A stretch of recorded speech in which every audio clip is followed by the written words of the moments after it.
Hello guys, welcome to the Mayhem Central show. You're watching me, Jamie, and... Me, Sam. Alright, so on the agenda today is Topic Thursdays. Well, me and Sam talk about a topic chosen by you, but since this is our first episode, we decided to choose a topic. The topic today is going to be BF3 or MW3. So they're two big games right now, and everyone's been playing it for quite a while. So let's hop on straight onto this. So I'll let Sam do the advantages or pros of MW3. So go for it, Sam. I've been playing Call of Duty since COD 4, which I probably feel as if it's the best COD, but we'll go to Modern Warfare 3. And what I like about it is that in Modern Warfare 3 you basically have the variety with the assault, the support, the specialist. I like the introduction of specialists. Gives you more of a variety as a player of what you want to do. So I didn't see that in any other game, so I thought it was a good addition to the game. I think that's a really useful advantage to have as a player, because I know that when I'm trying to go for MOABs or MOABs, I look to use specialists to try and get all my perks instead of using something like assault, which I might use to get a high scoring gameplay or 50 plus. Yeah, definitely. I mean, if they introduced that back in Black Ops, I think it would have been amazing. Especially because I like Black Ops more than MW3, but that's a topic for a different day. Yeah. And so what's another advantage of MW3 then, Sam? Yeah, what I've noticed is that in some Call of Duties like Modern Warfare 2, a lot of people use a couple of weapons, and not all of the weapons are usable because they're not as powerful. But in Modern Warfare 3, they've definitely made them all as powerful, because I've seen some people use MP5, some people use ACR, which is really popular. I've seen people use M16s, M4A1s, loads of different guns. So I've just seen a variety of different weapons being used, and they're all really powerful, so you can do really well with every single gun in the game. So I think that's a huge advantage to have. Yeah, definitely. I mean, there's no one gun that's always going to be used. I mean, there's definitely the guns that stand out, like the MP7 or the ACR, because I mean they are pretty good, especially when you think about how they work and how they're going to work in the game, and how they're an overall good gun in every situation. Yeah, and especially I noticed that people don't really use LMGs as much, but I'm seeing I think it's the L9 or something, L6, something like that. Yeah. In Modern Warfare 3, a lot of people are using light machine guns now, so yeah, it's a good thing. See a good variety. Because especially since they patched it, more people are starting to use these LMGs that you probably wouldn't see in the older CODs, where they didn't use LMGs that much. Because I mean, the LMGs have their bad points, such as they slow you down and you take longer to get places. But I mean, it's better now. I mean, you can definitely get an MOAB with it if you try hard enough. So yeah. Yeah. Let's move on to the cons of MW3, and start off with, we're going to talk about the support package, and I find it's very overpowered because you have the stealth bomb in there, which literally wipes out the whole team. If you're good enough to use it, it will wipe out the whole team. And I have been in games where you've been on a 21 kill streak, and then you just get killed by a stealth bomber, and that just takes a piss, because I don't really want to lose my kill streak by a guy that went 19 and 50.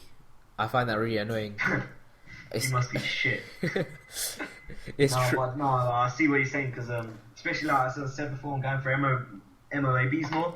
So I'm basically I'm on I think there was this one time when I was on a 22 or something, and then I kind of heard the stealth bomber coming, and this is the worst part, is that I hid in a building and I actually died from it, and that really pissed me off the most. I think that's just the worst thing that Modern Warfare 3 could ever have in the game. I mean, I don't know why they would have something as powerful as a stealth bomber. Yeah, I like support. I mean, I hate the fact that you get rewarded for being a shit player. I'm sorry, but why would you get rewarded for dying many times and just getting 2 kills after every 50 deaths or something?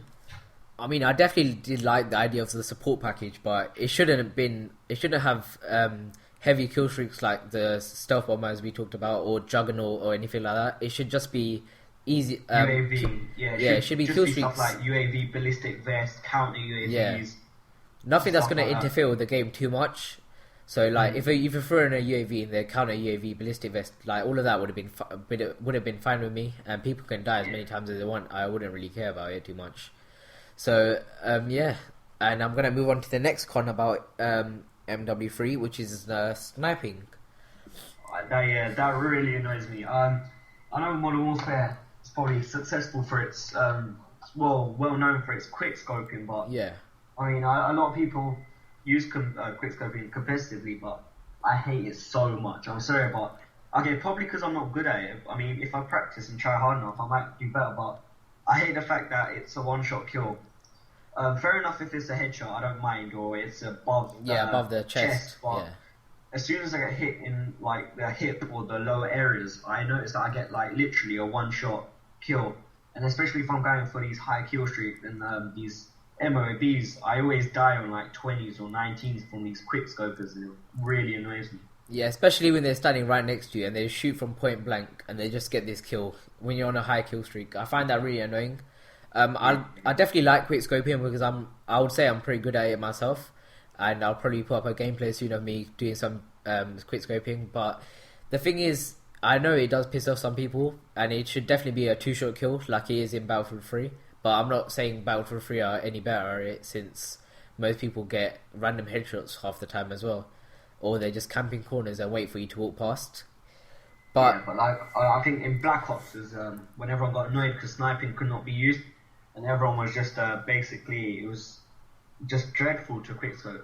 So not many people use snipers. I mean, I found that better because I didn't used to get these shitty one-shot kill quickscopes on like attack dog when I was trying to go for an attack dog or something. Yeah. So I guess it's less bullshit in a way.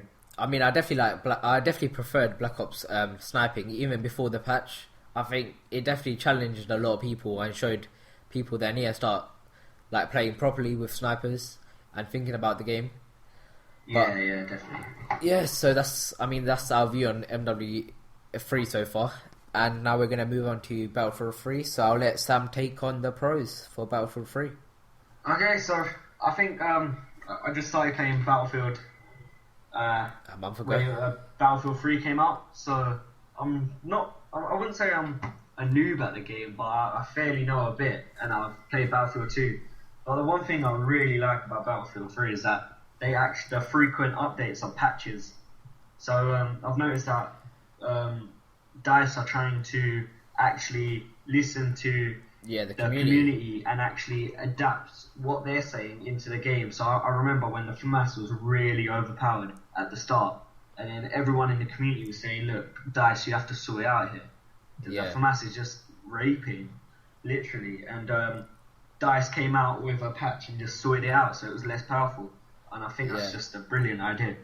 I mean, I definitely like the fact that if Battlefield 3 are putting out these patches and updates and telling people what they're doing to the game. I mean, they're always improving it every time they put something out. It's never making the game worse.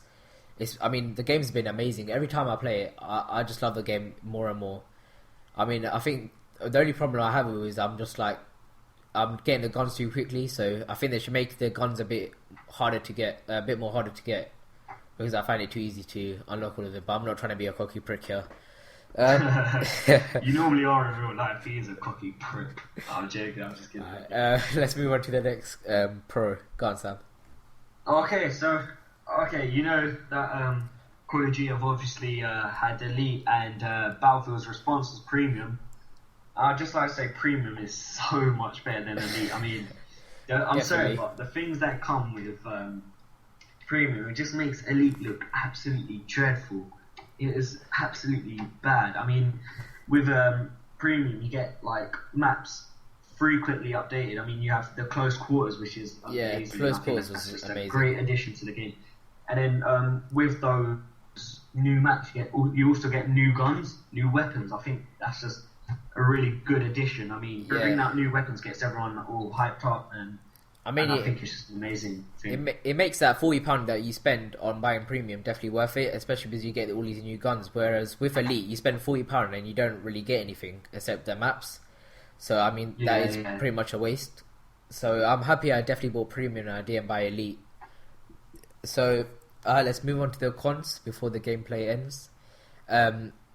So we have the cons are the servers, because now people can buy their own servers and run them themselves. You don't see a lot of the maps anymore.